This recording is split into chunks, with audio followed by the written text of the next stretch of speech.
দেখাবো আমি। আপনারা আমার কলপ করা কেমন হয়েছে জানাবেন অবশ্যই কমেন্ট বক্সে, এবং প্রচুর শেয়ার করেন সবাই, কলপ করা শিখুক। আমি এর আগে কলপ করছি, সেগুলোও আপনাদেরকে দেখাবো যে কীভাবে আমের কলপ করতে হয়।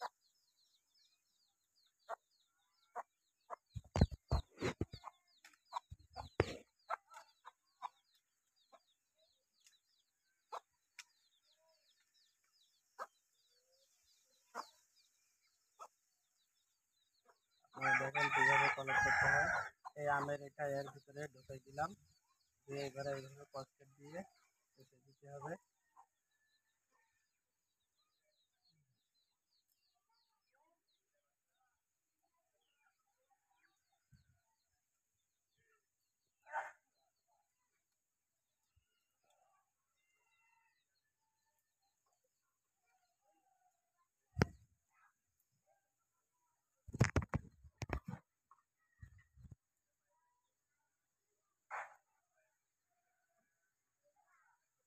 আপনারা দেখেন এই কলপ করা হয়ে যাচ্ছে।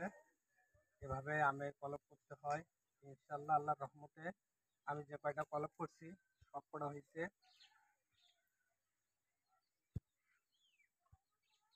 এগুলো হলো বিদেশি জাতের আম।